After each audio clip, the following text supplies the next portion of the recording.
सुप्रभात। हालेलुया। आपका स्वागत है।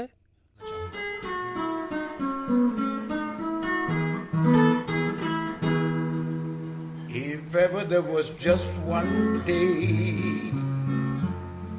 that I could wish would never fade away, then it will be without one doubt when I found about Jesus.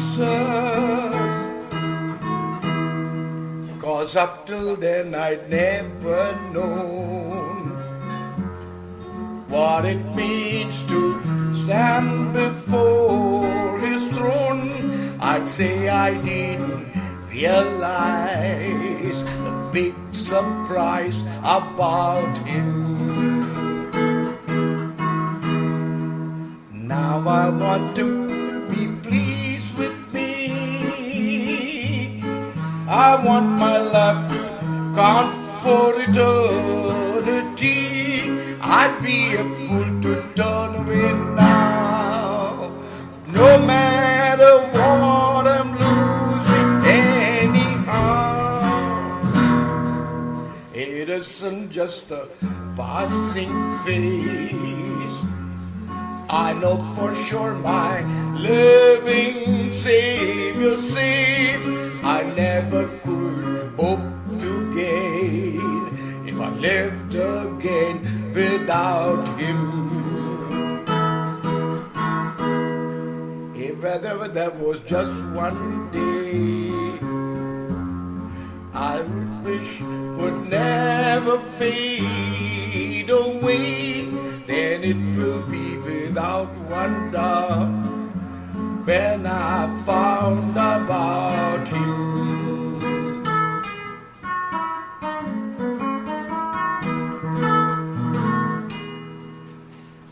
अब आज हम एक विषय पर बात करेंगे जो कि बहुत महत्वपूर्ण है। और इन कोरोना के दिनों में आप जबकि घर पे रह रहे हैं और 24 घंटे 7 दिन आप घर पर हैं, और इस समय में और बाहरी तौर से तो कोई दबाव आप पर नहीं है, लेकिन घर के भीतर दबाव हो सकता है। और इसलिए मैं आज शैतान की युक्तियों के विषय में बात करने जाऊंगा और मसीही परिवार कैसे स्वयं को विनाश कर रहे हैं। जिस विषय पर मैं बातचीत करने जा रहा हूं वो है मसीही परिवार जो स्वयं विनाश के ओर है। प्रेरित यूहन्ना 10:10 में इस बात को कहता है, चोर किसी और काम के लिए नहीं परंतु चोरी करने, घात करने और नाश करने को आता है। परंतु मैं इसलिए आया कि वे जीवन पाएं और बहुतायत से पाएं, बहुतायत का जीवन। लेकिन ये एक प्रतिज्ञा है, परंतु मसीह लोग अब भी असफलता के स्थान पे पाए जाते हैं। अजीब, वे लगातार शैतान के द्वारा परेशान किए जाते रहे, विनाश और नष्ट किए गए। और यह बहुत ही सामान्य है कि मसीही परिवार इस दयनीय परिस्थिति में पाए जाते हैं। यह कह सकते ऐसी मनस्थिति में होते हैं। यीशु ने जो जीवन की प्रतिज्ञा की उसका आनंद उठाने के बजाय निराश और हताश में है। उसने जीवन की प्रतिज्ञा की और वो जीवन बहुतायत से है, सब बातों से बढ़कर। और यदि आप पढ़ेंगे यूहन्ना रचित सुसमाचार और यदि आप इस पूरे किताब को पढ़ेंगे तो इसका जो मूल विषय है, यूहन्ना के सुसमाचार का मूल विषय और उससे संबंधित सभी पुस्तकों का विचार, वो है बहुतायत का जीवन, बहुतायत का जीवन। यूहन्ना, और जब आप यूहन्ना रचित सुसमाचार को पढ़ेंगे, आप यूहन्ना 10:10 के संदर्भ में आप इसे पढ़ें। कई दफा लोग इस संदर्भ में इसे नहीं पढ़ते हैं और आपको कम से कम ये पूरे अध्याय को तो पढ़ना है, परंतु 7 से 10 तक मैं आपके लिए पढ़ दे रहा हूं। यूहन्ना 10:7, तब यीशु ने उनसे फिर कहा, मैं तुमसे सच सच कहता हूं कि भेड़ों का द्वार मैं हूं। जितने मुझसे पहले आए वे सब चोर और डाकू हैं, परंतु भेड़ों ने उनकी ना सुनी। द्वार मैं हूं, यदि कोई मेरे द्वारा भीतर प्रवेश करे तो उद्धार पाएगा और भीतर बाहर आया जाया करेगा और चारा पाएगा। चोर किसी और काम के लिए नहीं, चोर किसी और काम के लिए नहीं, केवल चोरी करने और घात करने और नष्ट करने को आता है। मैं इसलिए आया कि वे जीवन पाएं और बहुतायत से पाएं। यीशु ने कहा कि वो जीवन देने के लिए आया, और ये जीवन सिर्फ जीवन जीने के लिए नहीं, सिर्फ जिंदा रहने के लिए नहीं। किसी रीति मैं जीवन जीने में सक्षम रहा, कोरोना रहित। कुछ हद तक मैं मृत्यु से परे जीवित रह सका। किसी प्रकार से मैंने व्यवस्थित किया और अपनी इस समस्या उस समस्या में भी अपने आप को बचाए रखा, और किसी रीति से मैंने व्यवस्थित किया। ये सिर्फ जीवन जीना नहीं है, और ये तो बहुतायत का जीवन है, पर्याप्त से काफी बढ़कर। और इसके विषय वो बातें कर रहा है, और इसके साथ ही वो अपने आप को द्वार के रूप में संबोधित करता है, और प्रवेश करने के लिए विशिष्ट अधिकार की मांग करता है। और जब आप 8वें वचन को पढ़ते हैं तो वहां आप देखते हैं यीशु मसीह से पहले जितने भी आए और इस बात की घोषणा किए कि वे द्वार हैं, वे सारे झूठे हैं। वे गलत शिक्षा देने वाले हैं जो अलग रीति से आए। जो कोई भी यीशु के बगैर आकर परमेश्वर के राज्य के विषय बातें करता है वो झूठा है। ये सारे वचन उन लोगों के संदर्भ में है जो अपने आप को मसीहा समझते हैं, जो यीशु मसीह से पहले और अपने आप को मसीही घोषणा किए। वे सारे के सारे झूठे मसीहा हैं। और यहां तक कि फरीसियों की घोषणा भी जो कि वे हमेशा परमेश्वर की निंदा करते हैं, और यह भी एक गलत घोषणा है, क्योंकि उनकी अपनी कुछ भी नहीं है उनके पास में। वो ईश्वर कोई कठपुतली नहीं है जो उनके जेब में हो। और यहां ये दो लाभ है। और वो कहता है जहां मैं यीशु मसीह, उसने अब उद्धार और निरंतरता की प्रतिज्ञा की। यह सिर्फ उद्धार नहीं है लेकिन निरंतरता भी है। ये दो लाभ की बातें उसमें निहित है। जैसा वचन 10 में लिखा है, बहुतायत का जीवन। सही और गलत के बीच में जो अंतर है यह बहुत ही चौंकाने वाला है। अब जानते हैं यीशु जीवन लेकर आता है और वो बहुतायत का जीवन है, और उसके विरोध में झूठे भविष्यवक्ता या झूठे पासवान या शैतान मृत्यु और विनाश को लेकर आता है। उसका सारा लक्ष्य यह कि वो आपसे चुरा ले, घात करे और आपको नाश करे। यीशु का बहुतायत का जीवन एक अलग ही विषय की पहचान हमें देता है यूहन्ना रचित सुसमाचार में। और यह हमारा अनुभव होना चाहिए। आज हमें अपने आप से पूछना चाहिए, क्या विश्वासी लोग जीवन की इस परिपूर्णता का अनुभव कर रहे हैं? आज मुझे इसे व्यक्तिगत बनाते हुए पूछने दीजिए, क्या आप इस बहुतायत के जीवन का अनुभव कर रहे हैं अभी अपने जीवन में? अपने आप को जांचिए, क्या मिल रहा है ये बहुतायत का जीवन? एक उमड़ता हुआ जीवन, आत्मिक रीति से, भौतिक रीति से, मानसिक रीति से। यहां पर बहुत ही स्पष्ट बात है जो यहां चित्रित किया गया है। झूठा भविष्यवक्ता, शैतान या जो कोई भी हो, झूठे प्रचारक या झूठे भविष्यवक्ता।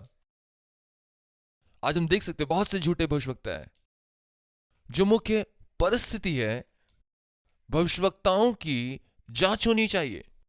हम देखें कि जो कुछ वो कह रहा है क्या वो हो रहा है। अगर वो भविष्यवाणी करता है और वो सत्य नहीं होता है, और जब वो चीज पूरी नहीं होती है, तो हम जान ले कि कुछ तो गड़बड़ है उसकी भविष्यवाणी के साथ। इसलिए झूठे चरवाहे, वे तो चोरी करते हैं, घात करते हैं और नष्ट करते हैं। जरूर भविष्यवाणी का वरदान है, जरूर परमेश्वर भविष्यवक्ताओं को इस्तेमाल कर रहा है, लेकिन इस प्रकार से नहीं होना चाहिए। लेकिन भविष्य बताना परमेश्वर के लोगों के लिए आज परमेश्वर के शब्द भविष्यवाणी में यह बात महत्वपूर्ण होनी चाहिए कि ये सत्य को उजागर करे, और यह बहुत महत्वपूर्ण है। और इसलिए आज भविष्यवाणी का वरदान है कि कई बार वो भविष्य में होने वाली बातों को बताते हैं, लेकिन परमेश्वर के वचन में जो कुछ लिखा है वो पूर्ण है। किसी के पास ये अधिकार नहीं कि वचन से परे जाकर भविष्यवाणी करे। जब कभी लोग ऐसा करते वहां से कुपंथ आरंभ होता है, और सारे कुपंथ इसी प्रकार से आरंभ हुए। बहुतायत के जीवन के अंदर शारीरिक, आत्मिक और भौतिक आशीषें हैं, जबकि इसके विषम मृत्यु, विनाश और पूर्ण सर्वनाश है। दूसरे पक्ष में आपके पास जीवन है, भौतिक और आत्मिक आशीष है, और इसके बाद द्वार से जाने का अधिकार, आपके पास उपाय है, और आप अपने कदम अंदर और बाहर रख सकते हैं, आ जा सकते हैं। आप जानते हैं भजन 23 में भजनकार कहता है, निश्चय जीवन भर परमेश्वर की करुणा और भलाई मेरे साथ साथ बनी रहेगी। क्या आपका जीवन परमेश्वर की करुणा और भलाई से परिपूर्ण है, या आप उसके लिए बेकरार हैं? क्या आप उस जीवन के प्रति बेकरार हैं? जो योग्यता इसको प्रभावित करती है वो यह है कि आप किसकी सुन रहे हैं। क्योंकि यदि आप मसीह की सुनेंगे और उसके शब्दों को, आप आशीषित होंगे उस बहुतायत के जीवन से। यह परिस्थिति के अनुकूल नहीं है, यह कोरोना के लिए वातानुकूलित नहीं है। मैंने जीवन दिया, और वो बहुतायत का जीवन आप कोरोना के मध्य महसूस करेंगे। हालेलुया। और यही वो भिन्नता है परमेश्वर के आशीष और लोगों के आशीष के बीच में। ये लोग आशीष देते हैं कि आपको कोरोना नहीं होगा, और ये व्यक्ति कोरोना से ग्रसित होकर मर जाता है। बहुत सारे पासवान, आपको पता है, वो मुझे लिखते हैं, उनकी पत्नियां मुझे लिखती हैं। आप जानते हैं हमारे पास 180 से ज्यादा पासवान है पूरे भारत में, कश्मीर तक। और कुछ पासवानों को भावनात्मक समस्याएं हैं, और उसके लिए उनका इलाज चल रहा है। उनके लिए प्रार्थना भी लगातार जारी है। मुझे गलत आशा में ना ले, लेकिन क्योंकि वे घर में बंद है, वे लोग सेवकाई करना चाहते हैं, लेकिन वो घर में बंद है, वो कलीसिया नहीं ले सकते, और इस वजह से उनका आय का स्रोत भी शून्य हो गया है, और कुछ लोग भूख से पीड़ित हैं। क्या आप इसके बारे में जानते हैं? मैं जानता हूं, और मुझे इसके लिए बहुत दुख होता है, और मैं सहायता का प्रयास करता हूं जितना बेहतर मैं कर सकता हूं। लेकिन यहां लोग परमेश्वर को दोष देते हैं, अन्य परिस्थितियों को, सरकार को, उनकी समस्या के लिए कोसते हैं। उनके जीवन में जो समस्या आ रही, जो बीमारी उनके जीवन में आ रही है उनके लिए। लेकिन सच्चाई यह है, यह इस बात पर निर्भर करता है कि आप किसकी सुन रहे हैं। आप किसकी सुन रहे? क्या अपने आप की या शैतान की? आप देखिए, बचपन से ही वो आपको नष्ट करना चाहता है। कब? आपके जन्म के दिन से ही वो आप पर आक्रमण कर रहा है, क्योंकि परमेश्वर ने आपके लिए एक योजना बना रखी है, और शैतान नहीं चाहता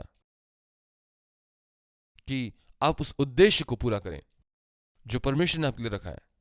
इसलिए वो आपको नष्ट करने का प्रयास करेगा। लेकिन वो किसका इस्तेमाल करेगा? आपके खुद का, स्वतः स्वयं का विनाश। बहुत सारे लोग जो निराश होते हैं वो कहते हैं कि मैं मरना चाहता हूं, लेकिन ये क्या है? ये तो स्वयं का विनाश है। मैं और जीना नहीं चाहता इस परिवार में, और मैं जीना नहीं चाहता हूं। यह क्या है? स्वयं का विनाश।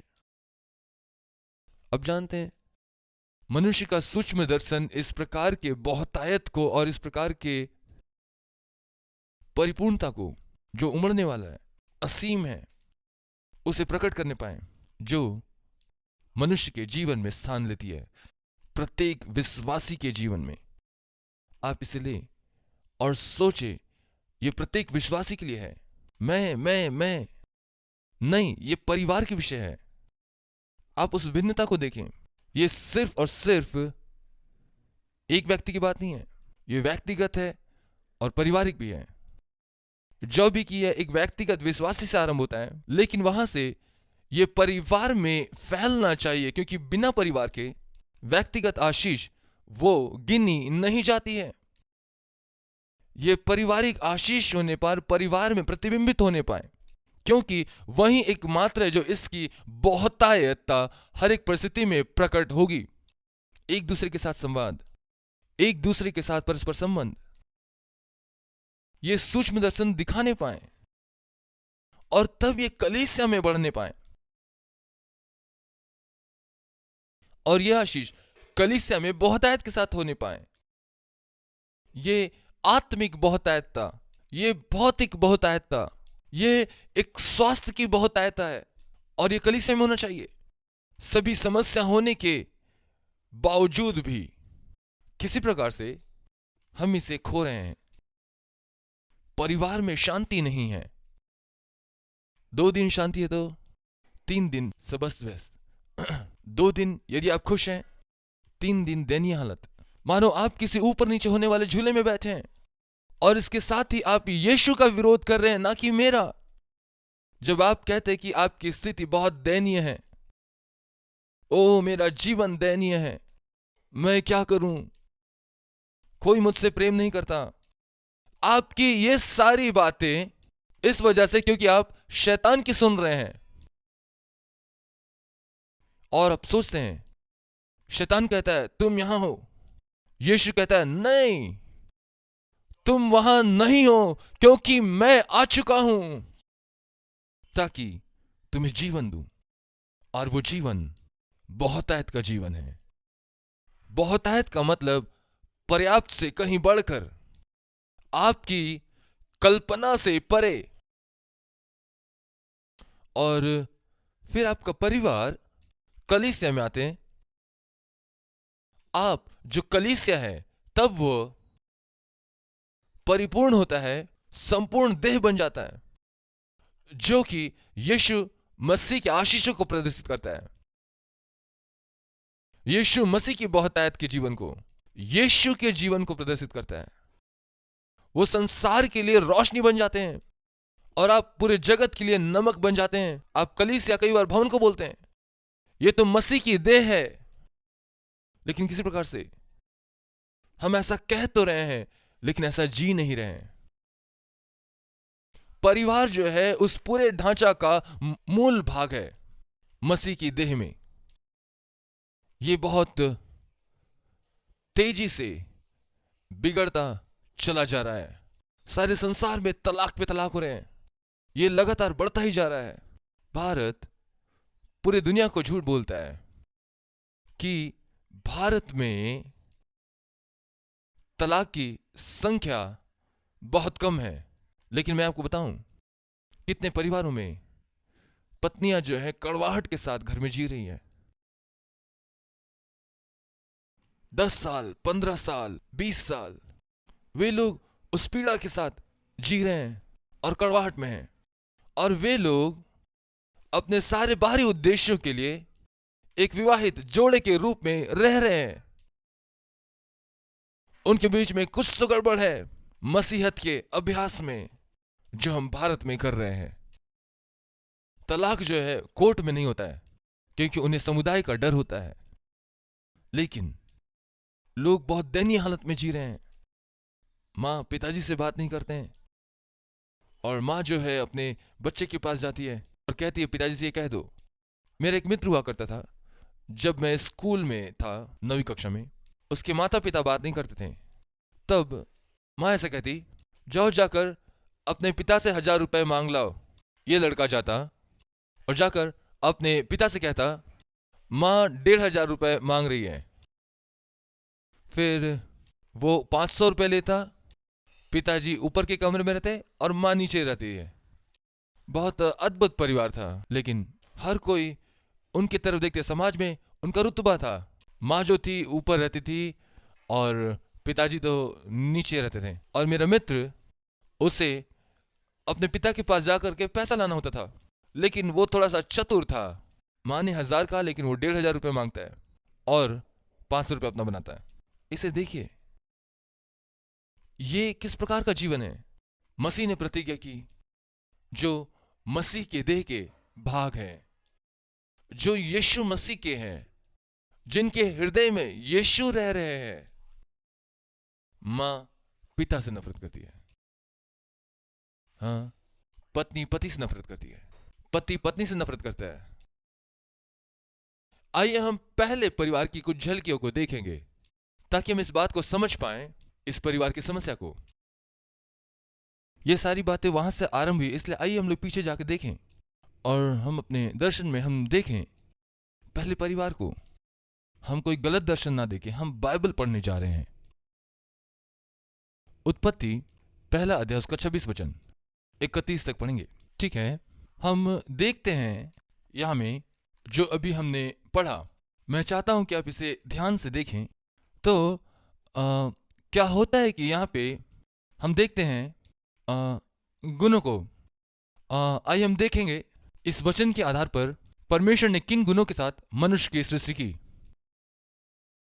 परमेश्वर ने जिस मनुष्य की सृष्टि की उसके गुण। 26वां आयत को जब हम पढ़ते हैं, मनुष्य परमेश्वर के समांतर स्वरूप में रचा गया, परमेश्वर के अपने स्वरूप में। मनुष्य स्वयं परमेश्वर के स्वरूप को धारण किए हुए है।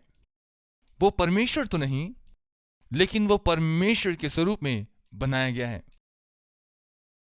सही है। इसलिए परमेश्वर उन्हें परमेश्वर के स्वरूप में रचा।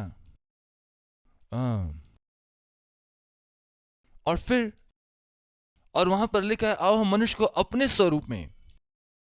और शैतान कहता है, और अब देखिए, और दूसरी बात जो हम देखते हैं वो है मनुष्य को अधिकार दिए गए इस पृथ्वी के ऊपर, समुद्र की मछली के ऊपर अधिकार रखे, और आकाश के पक्षियों के ऊपर अधिकार रखे, और सारे जंतु के ऊपर और सभी रेंगने वाले जंतुओं पर जो पृथ्वी के ऊपर रेंगते अधिकार रखे। यह महत्वपूर्ण इस बात को देखना कि मनुष्य परमेश्वर द्वारा दिए गए अधिकार का निर्वाह करने में असफल रहा, क्योंकि वो उसे खो दिया, जबकि उसके पास उस सर्प के ऊपर भी अधिकार था। आप इसके बारे में सोचिए, कितना मूर्ख है ये मनुष्य जाति। परमेश्वर ने सारे रेंगने वाले जंतु के ऊपर उन्हें अधिकार दिया। रेंगने वाले जंतु क्या है? सांप भी उसमें आते हैं। हो सकता कुछ लोग शायद ऐसा कहेंगे कि सांप चलते थे, क्योंकि परमेश्वर ने उसे श्राप दिया और उसके बाद वो रेंगने लगा। और जो कुछ भी हो, परमेश्वर ने अधिकार दिया सारी बातों के ऊपर में। उसने इतना ही कहा, एक बात, भले और बुरे के ज्ञान के फल को ना खाना। और तीसरी बात, और वहां बहुत स्पष्ट लिंग का सीमांकन है। अब देखिए, आज यहां पर बहुत सारी मिलावट हो गए। अब जानते हैं, अमेरिका में एक लड़का निर्णय ले सकता है कि वो एक स्त्री बने और वो महिलाओं के शौचालय में जा सकता है, और ये हो रहा है। ये बहुत भयानक बात है। परमेश्वर बहुत स्पष्टता से सीमांकन किया है, लिंग का सीमांकन वहां पर किया गया। आज का संसार इससे समझौता कर रहा है, और ये परमेश्वर से दूर जाने का एक तरीका है। शैतान के उस विनाश की योजना में वहां पर हम स्पष्ट रीति से देखते हैं, नर और नारी करके परमेश्वर ने उन्हें बनाया। बाइबल ऐसा बताती है। बहुत सारे लोग आज लोगों की सुनना पसंद करते हैं, और वे कौन हैं? और ये बहुत ही थोड़े से लोग हैं पूरे संसार में, और वे बहुत थोड़े से लोग हैं, और ये लोग अपनी लालसाओं को बढ़ावा दे रहे हैं, उन सारी बातों को सहमति देकर के जैसा वो जी रहे हैं। परमेश्वर ने स्पष्ट रीति से वहां लिंग का सीमांकन किया। लिंग भेद में वहां पर कोई गड़बड़ी नहीं है जब परमेश्वर ने मनुष्य को बनाया। फिर परमेश्वर ने उन्हें सृजन करने का अधिकार दिया, उन्हें नियुक्त किया सृजन करने के लिए या पैदा करने के लिए। अपना वंश बढ़ाएं और अपने आप को गुणित करें, फूलो फलो और बढ़ते जाओ, इस शब्द का इस्तेमाल किया गया है बाइबल में, हम देखते हैं। फिर कुछ बहुत महत्वपूर्ण बातें हैं नोट करने के लिए। वो है पृथ्वी को भर देने के लिए। भर देने का मतलब क्या है? भर देने का मतलब वहां पर पहले से कुछ था जो कि पूर्ण रीति से खाली हो गया, अब उसे फिर से भरा जाए, पृथ्वी को फिर से भर दिया जाए। और उसमें हो सकता है बहुत सारी चीजें पहले रही होंगी, डायनासोर या उसी के समान और बड़े बड़े विशालकाय जीव रहे होंगे। यह पुनर्सृष्टि के पहले की बात है जो हम नहीं जानते, मुझे नहीं पता, और ये बातें बाइबल में नहीं है और वैसा ना ले जैसा मैं कह रहा हूं। लेकिन ये शब्द वहां पर में है, भर देना, फिर से उसे भर देना, फिर से भरना और उसे इकट्ठा कर देना। और ये बात इस बात को दर्शाती है कि सृष्टि से पहले पृथ्वी पर कुछ और थी और वो हटा दिया गया और उसका सर्वनाश हो गया और नष्ट हो गया, और अब जरूरी है कि उसे फिर से भरा जाए। इस पृथ्वी को फिर से भर दो। फिर दूसरा जो है, अपने वश में कर लो। परमेश्वर ने आदम हवा से कहा कि उसे अपने वश में कर लो। उसके कहने का आशय था कि उसे अपने नियंत्रण में ले ले और उसे व्यवस्थित करे, वश में ले ले, और यही उसने किया। अधिकार रखे, मछली के ऊपर अधिकार रखे, शासन करे, मनुष्य को शासन करने का अधिकार दिया। वो एक राजा होने के लिए बनाया गया। यहां तक कि उस सर्प के ऊपर भी, वो धूर्त सांप जिसने धोखा दिया, क्योंकि शैतान उसके भीतर प्रवेश किया और उस सर्प के द्वारा बातचीत किया, और उसको अधिकार दिया गया मछलियों के ऊपर, समुद्र के ऊपर, आकाश के पक्षियों के ऊपर और हर एक जीवित वस्तु के ऊपर उसको अधिकार दिया। जो पृथ्वी के ऊपर चलती फिरती थी उसको उनके ऊपर अधिकार रखना था।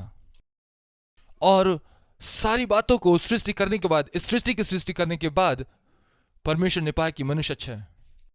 परमेश्वर ने मनुष्य को सृजा और उसने देखा कि वह अच्छा है। तब परमेश्वर ने जो कुछ बनाया था सबको देखा तो क्या देखा कि वह बहुत ही अच्छा है। तथा सांझ हुई, फिर भोर हुआ, इस प्रकार छठवां दिन हो गया। ये हमने पढ़ा। मनुष्य जो है भूमि की मिट्टी से बनाया गया और यहोवा परमेश्वर ने आदम को भूमि की मिट्टी से रचा। 7वां वचन। और उसके नथनों में जीवन का श्वास फूंक दिया। उसने फूंक दिया, उसने मनुष्य के नथनों में फूंका और अपना श्वास उसमें दिया ताकि वो जीवित प्राणी बने। परमेश्वर ने अपना श्वास दिया ताकि मनुष्य में प्राण आ जाए, आत्मा आ जाए। मनुष्य को जीवन का श्वास दिया गया और उसके नथनों में जीवन का श्वास फूंक दिया और आदम जीविता प्राणी बन गया। वो जीविता प्राणी बन गया।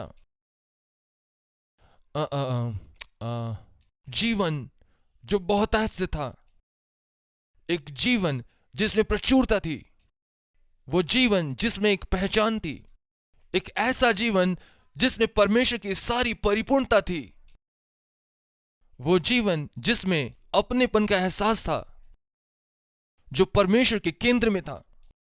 और आज्ञाकारिता मनुष्य के जीवन से अपेक्षा की गई। परमेश्वर का स्वरूप और परमेश्वर की आत्मा मनुष्य में डाली गई और मनुष्य एक जीविता प्राणी बन गया। वो जीविता बन गया। ये मनुष्य के गुण हैं। उसे पहचान की कोई कमी नहीं थी,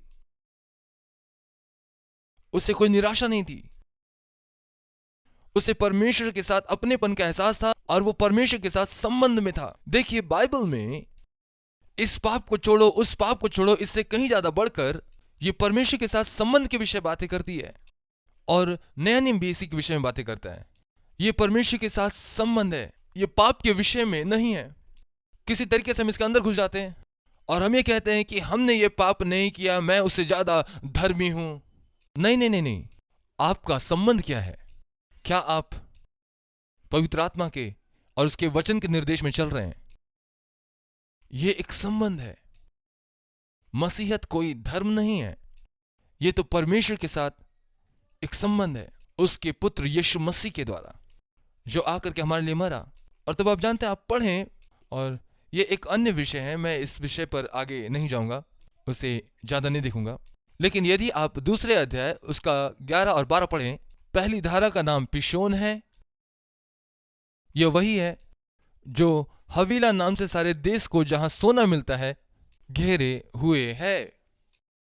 आप देखिए, पुराने जमाने के लोग, प्राचीन युग के लोग, उनके सृजन के बाद अदन की वाटिका में जहां से होकर यह नदी बहती है, और उस भूमि में सोना मिलता है, और सोना विशेष है, और वो सोने की भूमि है।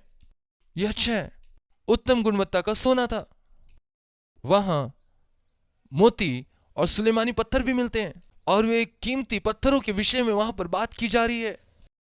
खैर जो भी हो, देखिए वहां पर कुछ तो है, क्योंकि ये जो काल है और ये बस यहां पर दिया गया है, इसलिए वे लोग जो परमेश्वर पर विश्वास नहीं करते हैं और परमेश्वर का इनकार करते हैं, ये कहते हुए इसे देखो, परंतु परमेश्वर उसने पहले से सोना बना कर रखा और उसने मनुष्य को बनाया। ये हम बाइबल में देखते हैं। और इसके बाद आप कई प्राचीन चीजों को आप देखते हैं जो बाइबल में मिलती है हमें, और आज वे बहुत हास्यास्पूर्ण है।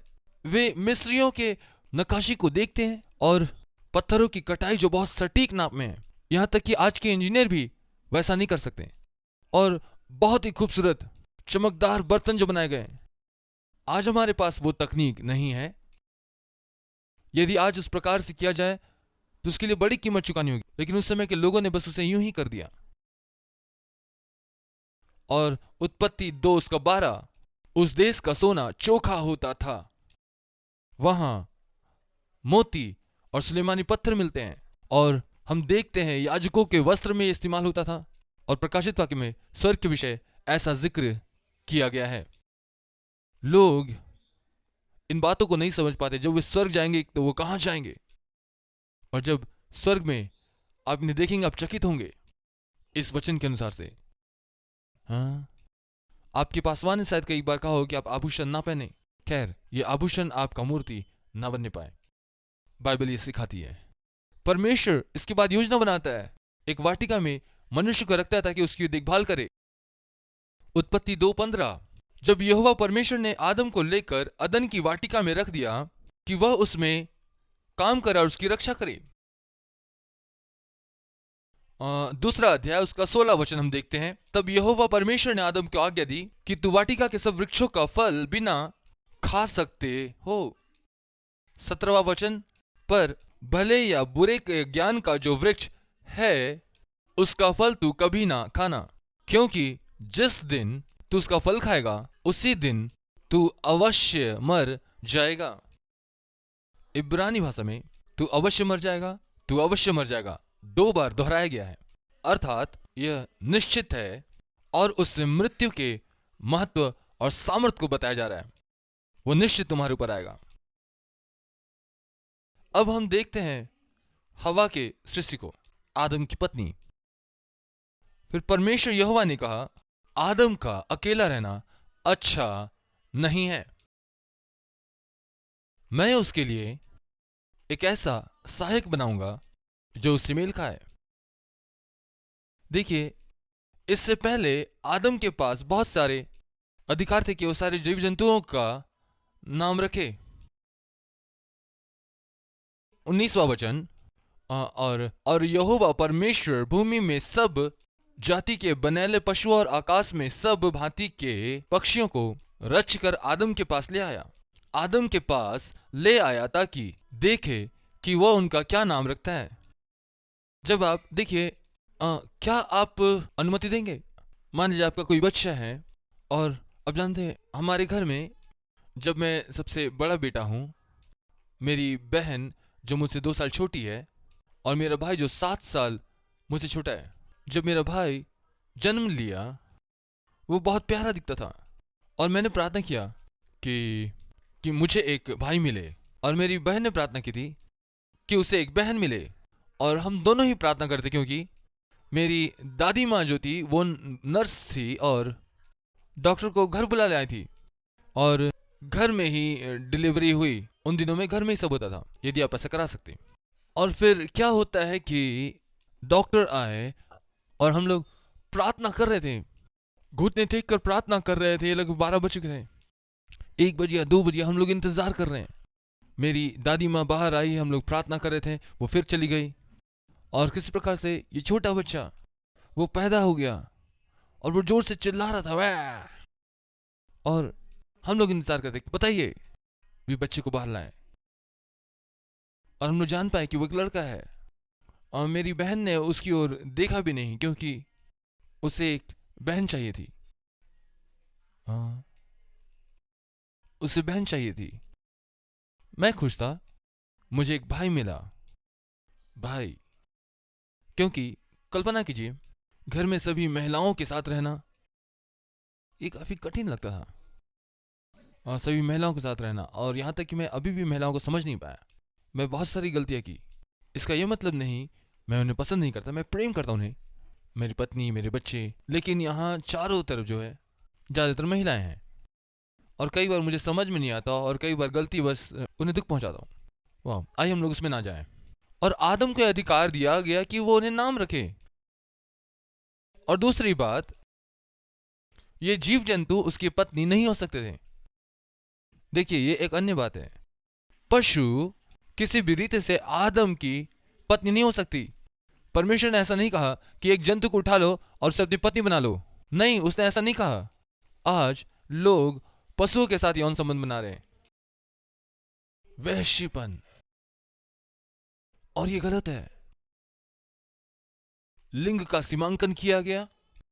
परमेश्वर ने स्त्री और पुरुष अलग अलग बनाए, अलग अलग उद्देश्य के लिए। दूसरी बात, परमेश्वर ने पशुओं को बनाया, और वे मनुष्य के साथ संभोग के लिए नहीं बनाया गया। जानवर मनुष्य की पत्नी नहीं हो सकती आदम के लिए सृष्टि में। तीसरी बात, हवा जो है आदम के पांजर की हड्डी से बनाई गई, अब जानते हैं। और परमेश्वर ने वहां रखा। और 21 वचन, तब यहोवा परमेश्वर ने आदम को भारी नींद में डाल दिया, और जब वो सो गया तब उसने उसकी एक पसली निकालकर उसकी संति मांस भर दिया, उसे भर दिया। और यहोवा परमेश्वर ने जो पसली उस आदम में से निकाली थी, स्त्री बना दिया और उसको आदम के पास लाया। और यह पहला और अंतिम व्यवस्थित विवाह हुआ। कृपया इस बात को आप समझें। ऐसा परमेश्वर चुनता नहीं। लोग कहते हैं विवाह जो है वो स्वर्ग में बनते हैं, ऐसा नहीं है। विवाह पृथ्वी पर बनते हैं। आप देखिए, आप अपनी पत्नी चुनते हैं, आप अपना पति चुनते हैं, और उसका जो भी परिणाम होता है उसके साथ जीने के लिए आप तैयार हो जाएं। और यही है, हर व्यक्ति में कुछ अच्छा है, कुछ बुरा है, हर किसी में है। आप किसी भी व्यक्ति को ले लें, चाहे वो वीरपिनी क्यों ना हो, वो डकैत, वो अपनी पत्नी के साथ अच्छा था। हर किसी में कुछ भला है और कुछ बुरा भी है। उसमें परमेश्वर की भलाई की झलकियां हैं, और मनुष्य के जीवन में अब भी वो प्रदर्शित होता है। लेकिन आप परिणाम भुगतते हैं। जो भी हो, आदम ने अपनी पत्नी का नाम रखा। यह बहुत ही अनोखा है। आदम, उसने कभी स्त्री को नहीं देखा। उभावदार स्त्री, बहुत ही खूबसूरत, परमेश्वर ने उसे बनाया। कल्पना कीजिए, परमेश्वर के द्वारा बनाया गया एक खूबसूरत महिला, और उसे लेकर आता है और आदम को देता है, इसे ले लो।